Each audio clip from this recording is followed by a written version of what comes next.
Hi, I'm Marty Nemko. I've been disappointed by too many colleges' marketing machinations. Yeah, the following is a parody, but at some colleges it's too close to the truth. Welcome admissions counselors and tour guides. In just these few minutes, you're going to learn how to effectively sell Obfuscation University. First, focus on the positive, the interesting, the unobjectionable. The campus legends, for example, the awards, the architecture. Tell about them in stories. People love stories. If they ask about our graduation rate, give a short answer. For example, 60% graduate. They'll rarely ask whether that's in 4 years. Actually, it's in 6 years, right at the national average.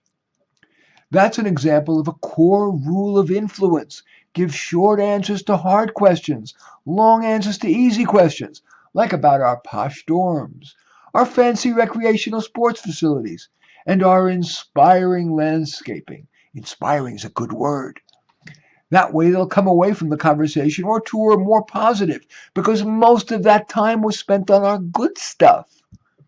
If they ask about our graduates' employment prospects, tout individuals who've done big things. We'll give you a list.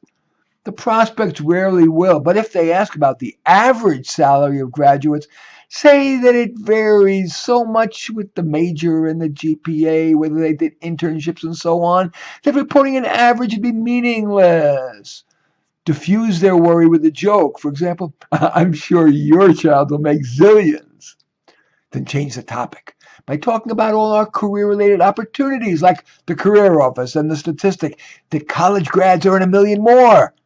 The prospects won't stop to think that the college bound are brighter, more motivated, more connected, so they'd earn much more than were the college bound, the non college bound, even if they were locked in a closet for 4 years.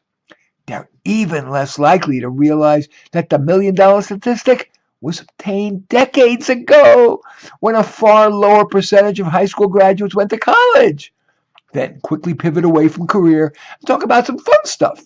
The sports teams, the extracurriculars, our concerts, and the activism. These days, they're really into activism.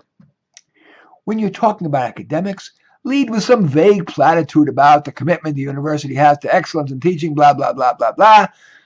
Bolster that with some objective sounding statistics. For example, say that our faculty student ratio is 18 to 1. Don't worry, they won't ask about the class size for the classes that undergraduates typically take, like Intro to Psych, 500 students, rather than Advanced Indo European Linguistics, 5 students. Talk about our teaching award winners. We're going to give you a list with an anecdote about each of them. If they ask about whether the faculty focuses more on teaching or research, say, researchers are in touch with the cutting edge, which means they can convey that to their students.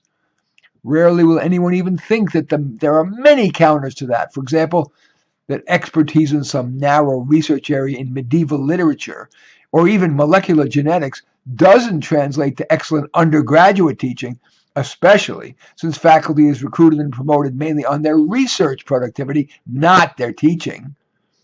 And the prospect certainly won't bring up that major national study called Academically Adrift that found that almost half of students made little or no growth between freshman and senior year in any of the subjects that were measured: writing, complex reasoning, nor critical thinking. If they ask about the faculty's ideological bias, again, be short. For example, oh, we have a wide range of faculty. Then pivot with a joke like, actually, we're a re education camp. Then ask a question that changes the topic. Maybe about some juicy campus trivia like, what famous person was said to have his first kiss under this tree? Preempt their objection to our price tag by explaining that 70% of our students get financial aid. In the unlikely event that they ask what percentage of that is loan, say it's very variable depending on the family situation, and then end with a platitude like, we are very aware of the criticality that your investment in an education and obfuscation university must pay off in learning, in career, and in fun memories that will last a lifetime. Next to a home, a college education is the most expensive purchase most people ever make, and it takes some of the best years of one's life. Please, parents, students, compare various colleges' answers to tough questions. that they too rarely post prominently on their website, nor have their admissions counselors or tour guides volunteer. These questions are potent. May I see the results of your latest student satisfaction survey and the accreditation visiting team's report? For someone with our family's income and assets, how much will we likely have to come up with in cash and how much loan? And after the first year, are we guaranteed you won't convert some of the cash aid to loan? What evidence do you have on your students' freshman to senior growth in writing, complex reasoning, critical thinking, and so on? What percentage of your faculty are registered Democrats or Socialists? What percentage are Republicans or Libertarians? What is your 4-year graduation rate?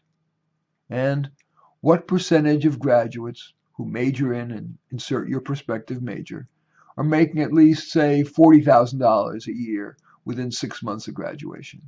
In any event, I do thank you for watching. Feel free to give this a thumbs up or a thumbs down as you see appropriate. Comment, share, or subscribe to my channel. In any event, I do thank you again for watching. I am Marty Nemko.